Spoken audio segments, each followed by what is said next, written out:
everyone. Hello, my name is Brian Pahl. I'm your child's 4th grade math, science, and technology teacher at Sunnyland this year. I'm sorry I couldn't be there with you in person tonight.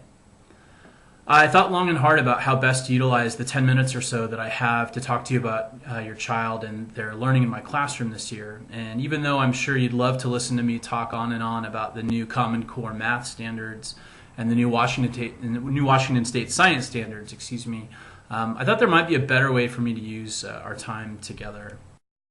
To focus on instead is how I think that we can work together in partnership to support your child to be successful in math and science and technology at 4th grade. So that's where I'll spend most of my time this evening.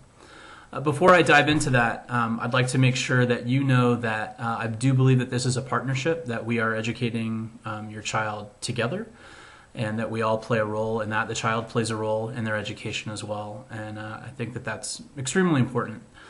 What I'd like you to know is that you should expect to hear from me every 1 to 2 weeks at least, through paper sent home, through email, through text messages if you'd like, and through our class blog. I'll keep you up to date with what your child is currently learning, what they will soon to be learning, and also to be giving you the results of any assessments that they've had.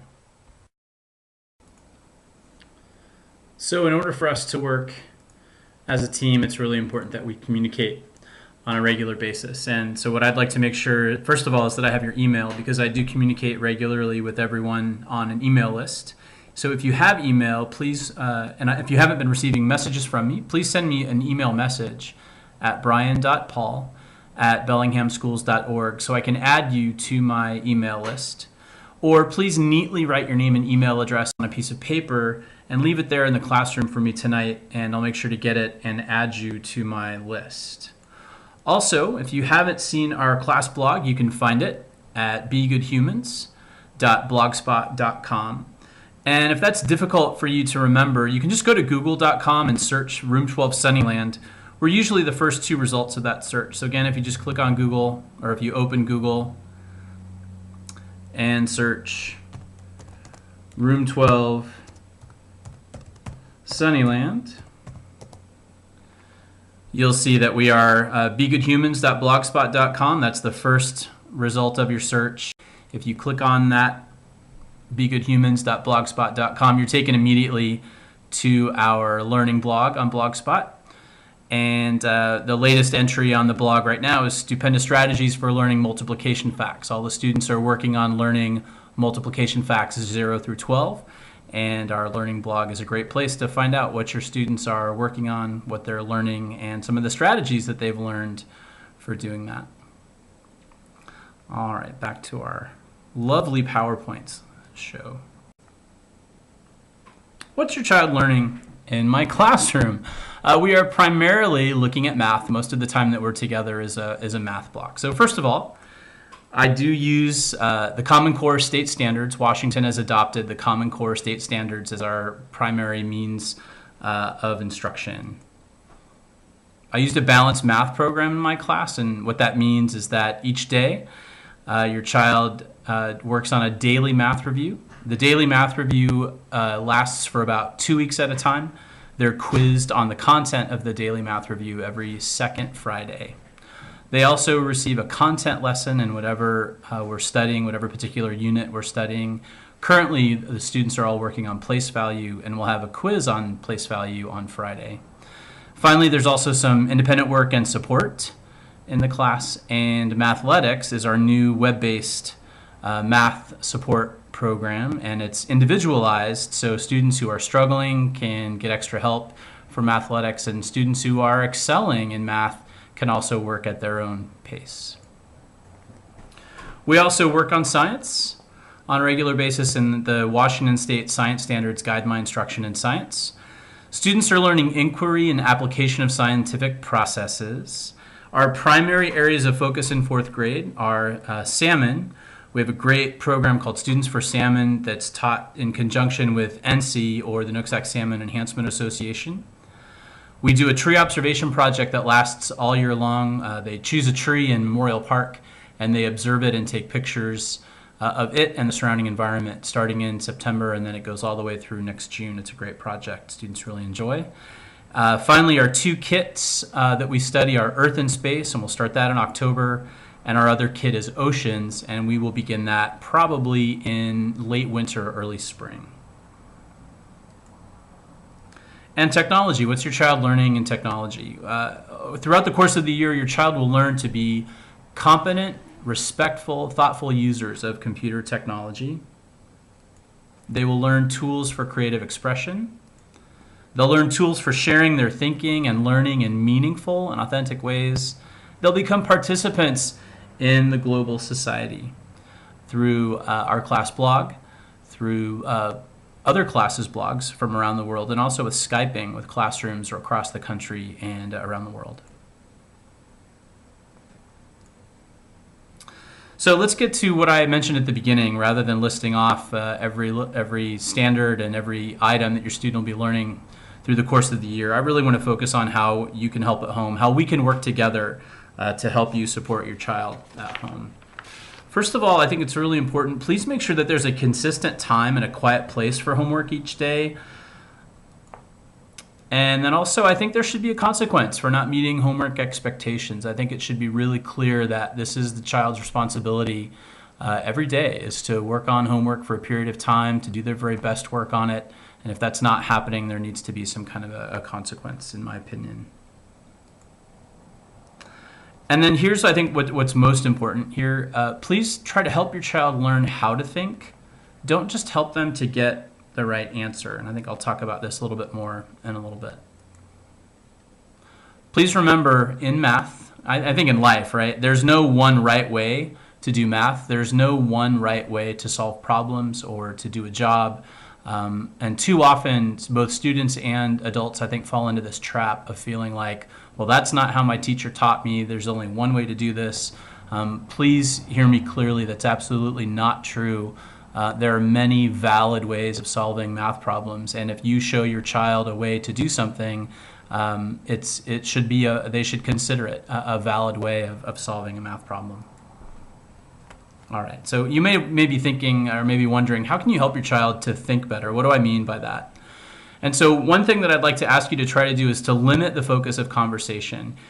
Work on one thing at a time. Even if you're looking at a paper and you're noticing several mistakes in several different areas, and you feel like your job is to correct every single thing, I'd like to ask you to please not do that. Please limit your focus to one specific thing. Ask your child what strategies they've learned for solving problems. Use them to help both you and the child to work through whatever problems are having, right, that the child's having. And ask your child what they do understand. This is something else that's really important that I'll talk about a little bit more in a minute. And then also use the class blog and the materials that are sent home from class to help as support materials. It's okay to go back and look at what kids have already seen or what they've already done. Use those materials to help support their learning. So let's go back to this limit your focus. What do I mean by that? Your child may say, I don't get any of it. I don't know what to do. And so what I'd like to ask you to do is just to try to focus on one or two problems, or even just parts of those one or two problems, and see if you can help by talking and working through a little bit, see if you can help improve a child's understanding in just one simple area.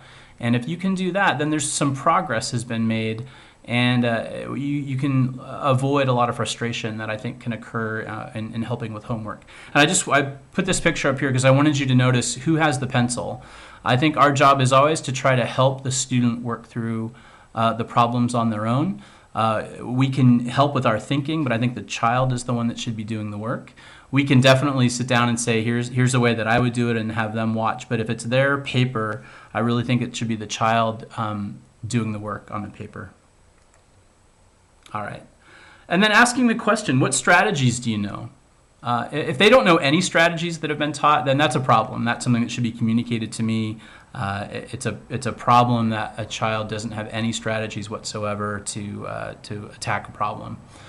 If a student can talk about the strategy, use it with them to solve the problem together. So have them talk you through the strategy and work through solving the problem together as you're talking about it. Sometimes just talking through the problem that alone can help a student do the work on their own, but by talking through it with someone else, it can help them be successful. That's why I do so much collaborative work in the classroom.